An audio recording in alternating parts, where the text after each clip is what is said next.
Hi, I'm Jeff Altman, the Big Game Hunter, and I'm referred to as the Big Game Hunter because I've been hunting down leaders and staff organizations for more than 40 years. Welcome to No BS Hiring Advice Radio. Now, for those of you who happen to be catching this live now on YouTube, I'm pre-recording this with the intention of uploading this to Blog Talk Radio because I have another commitment to appear on another podcast on Wednesday at noon when I normally do these shows live.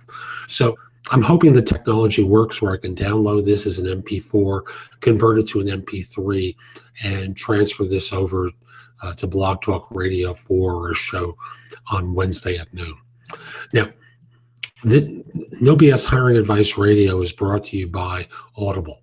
And if you go to audibletrial.com/The Big Game Hunter and sign up for a free trial, Audible will give you a free audiobook as part of that trial. And I know you like audio. You listen to this podcast, maybe you listen to Job Search Radio, which is my flagship show on webtalkradio.net with almost 6,000 listeners per month. Actually, it's between 5,500 and 6,500 listeners per week on Web Talk Radio and iTunes. So again, that's audibletrial.com/The Big Game Hunter.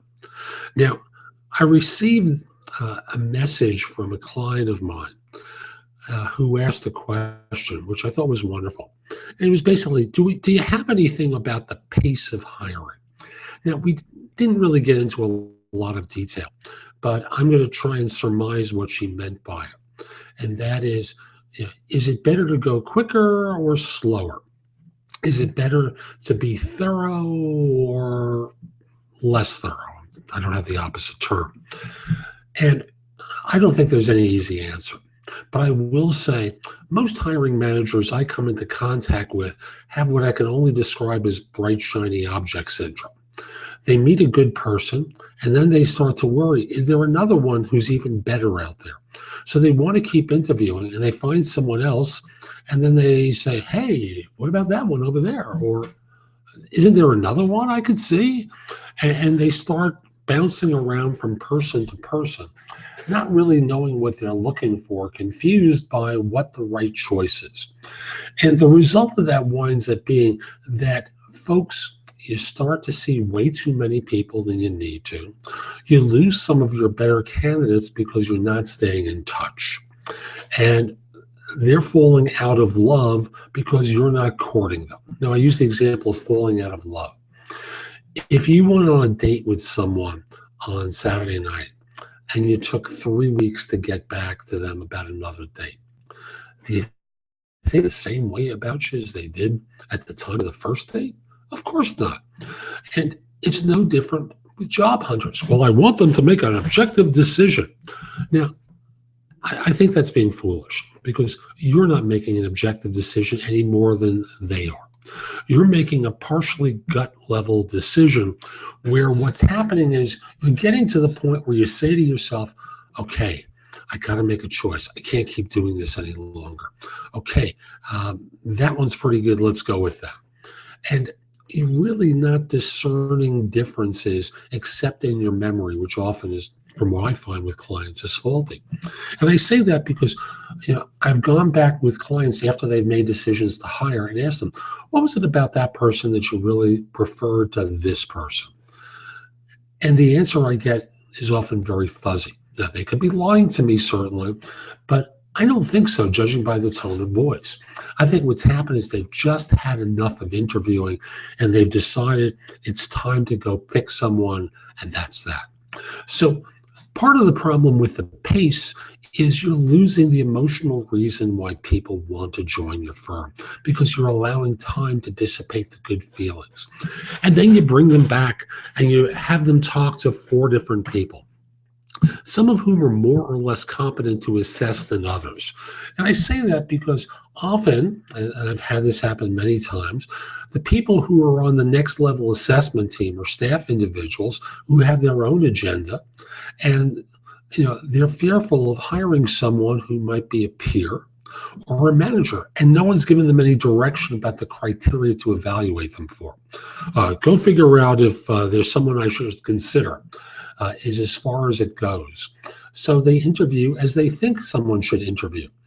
And then they give these fuzzy answers in reply so what'd you think? I thought they were pretty good.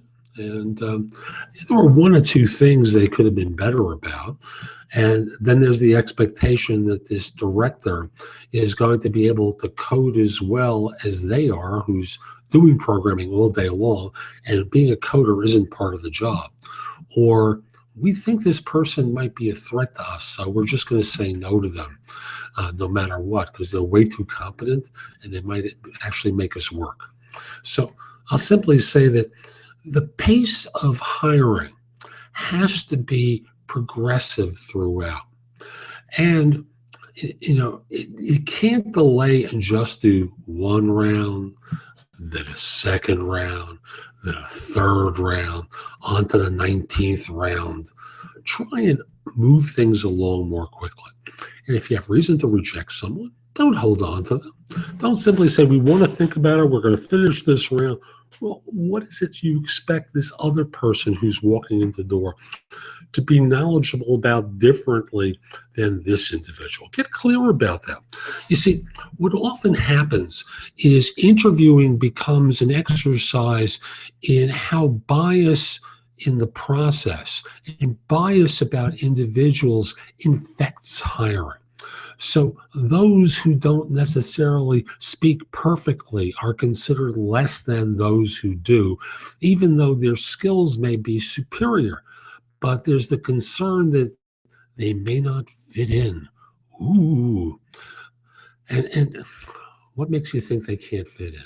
What makes you think your people can't adapt to the difference that's there? Lord knows. Lord knows. America as a country has changed dramatically over the last, I've been recruiting for 40 years, where if you are white, you got a job. And now, the IT industry and many other fields are as diverse as our culture at large. But your concern about fit as expressed by oral communications is an exercise in imposing bigotry ostensibly around objective criteria. Again, get over it. Your people will adapt, and they're good at adapting. They'll even like this person because they'll work like a banshee trying to demonstrate their capabilities. So your job is to move people to the finish line.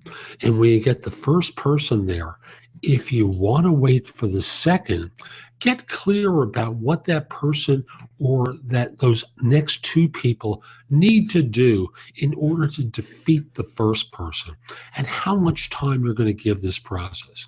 You see, part of the issue with pace isn't just about time, it's about the expense of hiring.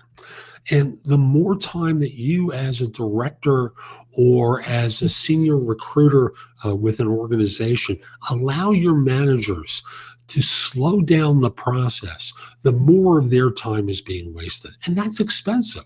If you've got an SVP or a person who's at a director level interviewing people for jobs, you do the math on what it is per hour that this person is allocating to interviewing rather than what it is that's their primary responsibility. And don't get me wrong, hiring the right person is an important responsibility, but most managers, most people who are doing the hiring have other responsibilities that they're putting off to interview and assess. Get people to the finish line. Basically start saying to them pretty early on, what's right with this person? What's wrong with this person? What else do you need to see? And that's going to flush out more of the job description from them.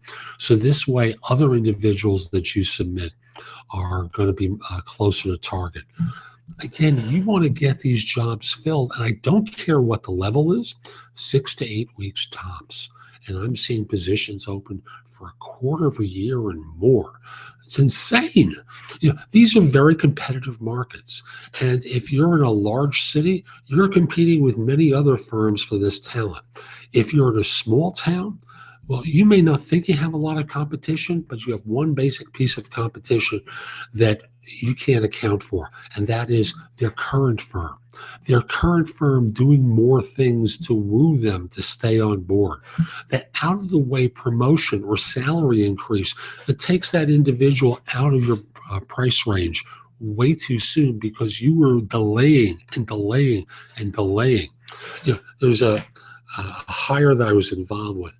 A firm interviewed this person, and again, it's a small U.S. city.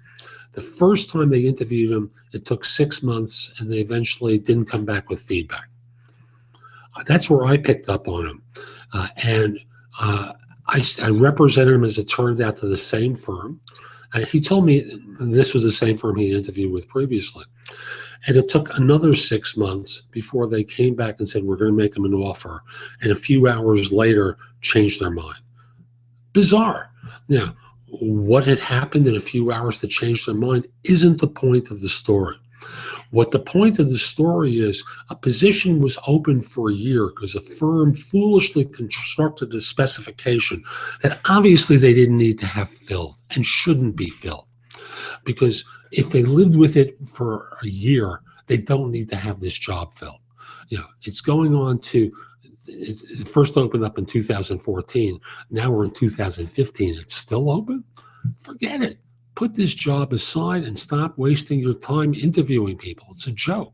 So I want to summarize because I think that'll be useful to you. The pace needs to be timed in a way where you're getting the first person to the finish line in 6 to 8 weeks tops. And you're ready to make offers in 6 to 8 weeks tops. And I'm saying this for professional category people. If you're looking at non-professional staff, administrative staff, blue-collar staff, you can fill most jobs in 2 to 4 weeks. Come on. And as a result, you want to get to this point of conclusion, 2 to 4 weeks for blue collar, 6 to 8 weeks for full-time employment tops. Why? Because you're going to start losing people in competitive markets. Candidates have choices. And the choices may also be to stay where they are because they're tired of having their time wasted by people who seem unclear and are completely uncommunicative about what's going on in their process. Even when working with a third-party recruiter like me, firms sometimes don't communicate, and I'm left to either lie, which I won't do, or tell candidates they're still interviewing. They haven't, they're not ready to make a commitment yet, which is honest, but it makes them feel like they're not loved. And then you come back to them and say, oh, we want to make him an offer. Please. It just, you've damaged the relationship. You've hurt the good feelings that they have for you as an organization and for you as a manager because you didn't respond with your love in a timely way. Don't hold back. Get out there, talk to people, give them good feelings, constantly communicate, and drive the process to 6 to 8 weeks. I'm Jeff Altman. I hope you found this helpful. If you did, I hope you share it, leave a comment, click the like button. Do something that lets people know it was worthwhile. I also want to encourage you, come over to my website, which is thebiggamehunter.us, and go exploring there because there's more information to help you make even better staffing decisions.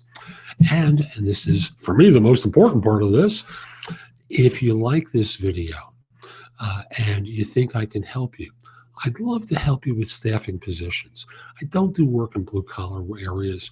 I'm a white-collar professional in my recruiting. Most of what I tend to do falls into IT with a special emphasis on cybersecurity. And then secondly, in accounting and finance and Wall Street operations. So I hope you give me a call at 646-374-8656. I'd love to help you firm staff positions. I'm Jeff Altman. Hope you have a great day. Take care.